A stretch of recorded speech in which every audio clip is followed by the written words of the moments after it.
वाल्मीकि रामायण से मिले स्रोतों के अनुसार माँ गंगा का अवतरण भूलोक पर राजा भागीरथ की कड़ी तपस्या के उपरांत हो पाया। राजा शगर के पुत्रों के भस्म को स्वर्गलोक में बह रही माँ गंगा के पवित्र जल में प्रवाहित करने पर ही राजा के पुत्रों को मोक्ष की प्राप्ति होती, अर्थात माँ गंगा को स्वर्गलोक से भूलोक पर लाने के लिए भागीरथ को कड़ी तपस्या करनी पड़ी। इसी प्रकार दिन ढलते गए, मौसम बदलते गए और कई वर्ष बीत गए। उनके कठिन साधना से प्रसन्न माँ गंगे ने भूलोक पर आने का आग्रह स्वीकार किया, परंतु उनके प्रचंड प्रवाह के वेग को सहना पृथ्वी के लिए कठिन होता, क्योंकि जिस देव नदी माँ गंगा के प्रत्येक जल बूंद में एक एक लोक समाये हुए है, जिसकी पवित्रता के समांतर अन्य कोई वस्तु या जीव तीनों लोकों में बनी नहीं है, उस पतित पावनी की पीयूष धाराओं का बोझ ये भूलोक जो माया जाल के अदृश्य तारों से बनकर निर्बल हो गया है, ये भूलोक क्या माँ गंगा के एक बूंद पवित्र जल के भार को भी सहन कर पाता?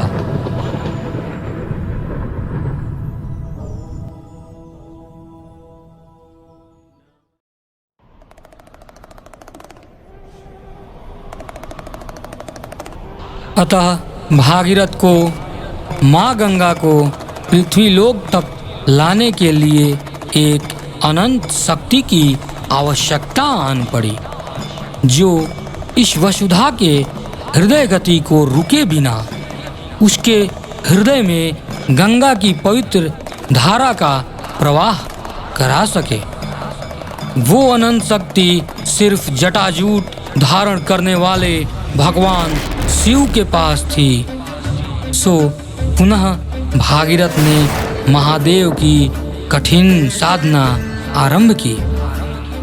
वर्षों की तपस्या के उपरांत कैलाशपति अपने ध्यान से जगे और अपने नेत्र खोल भागीरथ के तप पर प्रसन्न हुए। उनके तपोबल के दृढ़ भक्ति और दृढ़ इच्छा शक्ति से आकर्षित हो स्वयं भागीरथ के समक्ष प्रकट होना पड़ा तथा अपनी जटाओं में माँ गंगा को धारण कर स्वर्गलोक से भूलोक पर मोक्षदायिनी माँ गंगा को आविर्भावित करने का बेड़ा स्वीकार किया। गंगा जी के अमृत जलधारा के साथ साथ भागीरथ आगे आगे जा रहे थे और पापनाशिनी माँ गंगा उनके पीछे पीछे चल रही थी। राजा भागीरथ पतित पावनी माँ गंगा को गंगोत्री से लेकर गंगा सागर तक गए। यहाँ उन्होंने कपिल मुनि से विनती की कि वो उनको अपने श्राप से मुक्त करें।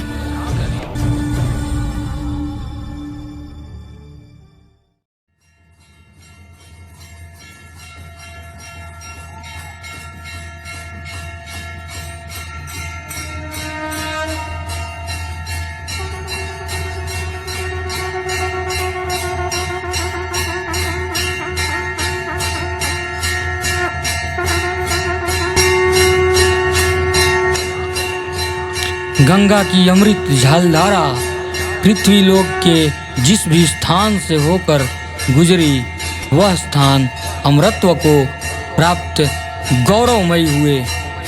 उन स्थानों का माँ गंगा के साथ सांस्कृतिक जुड़ाव और लगाव वहाँ मनने वाले त्योहारों से देखा जा सकता है।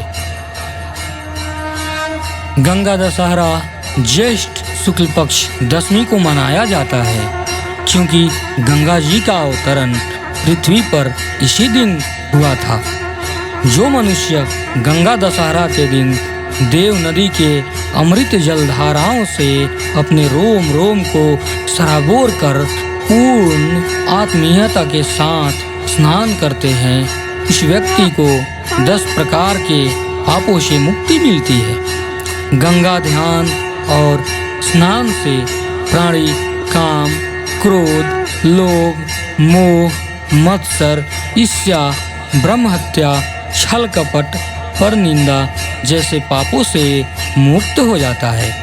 और गंगा महोत्सव बनारस के घाटों पर कोटि शत दीप जलाकर बहती जलधारा को मोती सा चमकने वाला, प्रवाहित और गतिमान बना देती है।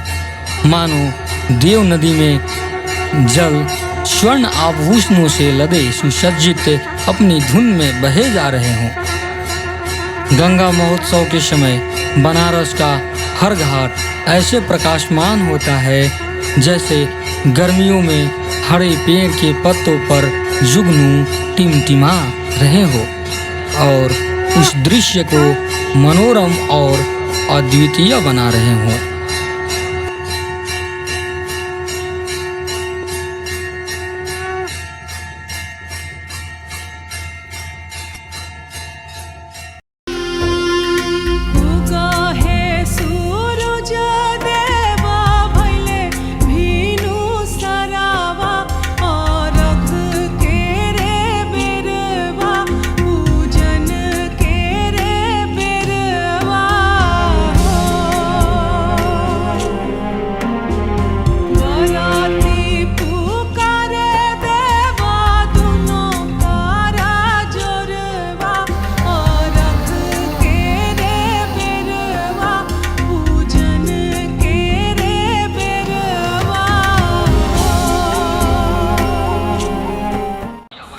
पटना में माँ गंगा की पूजा और उनका सांस्कृतिक महत्व बिहार के सबसे लोकप्रिय पर्व छठ के अवसर पर देखने को मिलता है।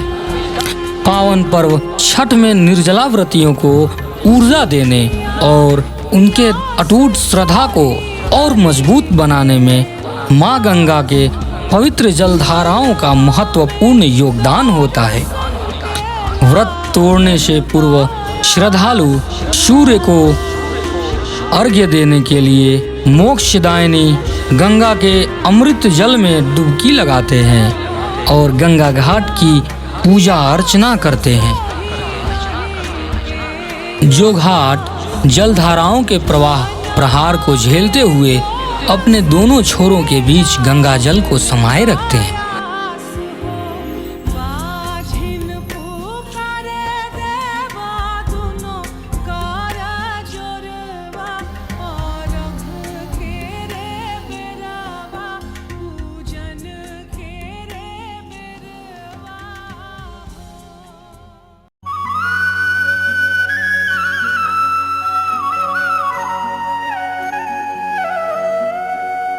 मानो तो मैं गंगा माँ हूँ,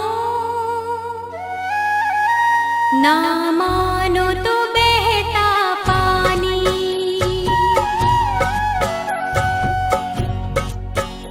मानो तो मैं गंगा माँ हूँ, ना मानो तो बहता पानी। जो स्वर्ग ने दी धरती को,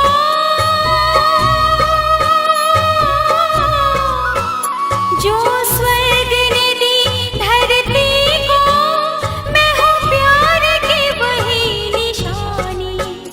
मानो तो मैं गंगा माँ हूँ, ना मानो तो बहता पानी।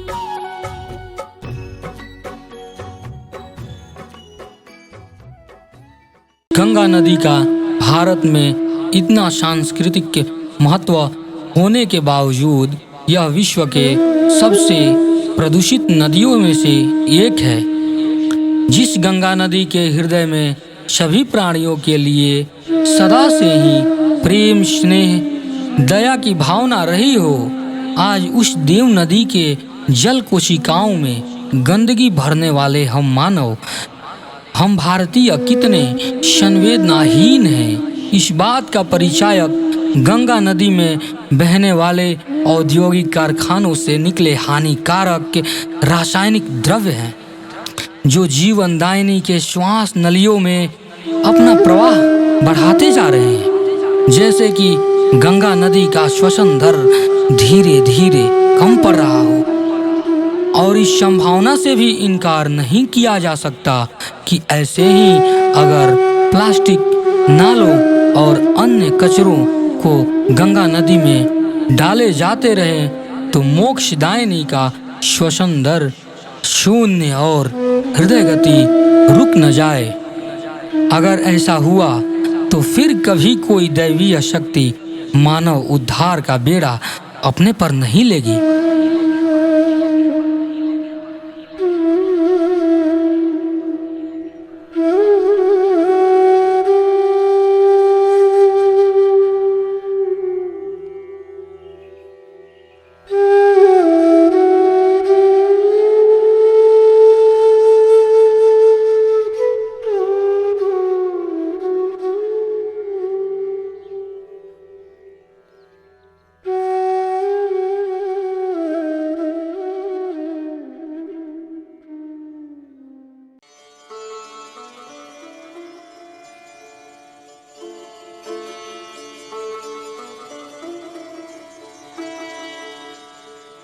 मैं कौन हूँ? मैं वही देव नदी हूँ जिसकी अमृत जलधारा का पान कर पृथ्वी अमर हो गई। मैं वही देव नदी हूँ जिसमें प्राणियों के भस्म मिल जाए तो उनका मृतलोक से तारण हो जाता है। मेरे जलधारा के साथ क्रीड़ा कर रहे जलीय जीव प्रकृति को संतुलित रखते हैं। नहीं, अब मैं वो देव नदी नहीं रही। अब मेरी जलधारा के साथ अमृत नहीं, विष की लहरें बहती है। कारखानों से निकले रासायनिक द्रव्य मेरे रग रग में मिलकर मुझे मृत बनाते जा रहे हैं। देव नदी कह पूजे जाने वाली गंगा की सहेलियां गांव नगर से आने वाली सैकड़ों नालियां हैं। मेरा महत्व अब एक कूड़ेदान से ज्यादा नहीं रहा। हे महादेव, मेरा इतना उपहास, मेरा ये भाग्य, आपने तो ऐसा नहीं सोचा होगा। अब मैं धरतीवासियों के बीच असहज डरी हुई सी रहती हूँ। आप मेरी रक्षा कीजिए।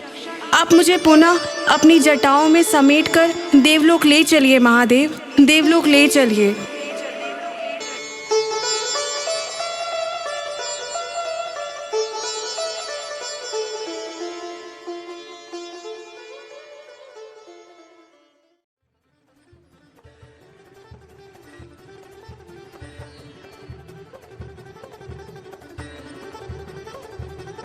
देव नदी की दुर्दशा पर मुंह आती है और अब देशवासियों में भी नदी की स्वच्छता को लेकर जागरूकता बढ़ रही है।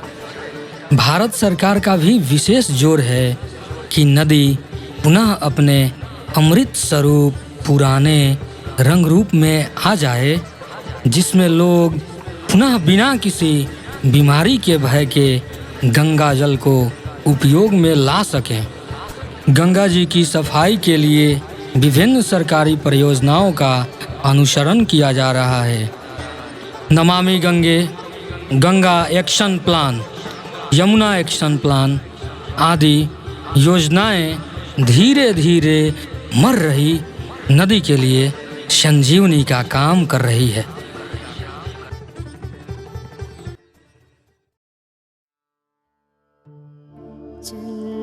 चंद्रशेखर चंद्रशेखर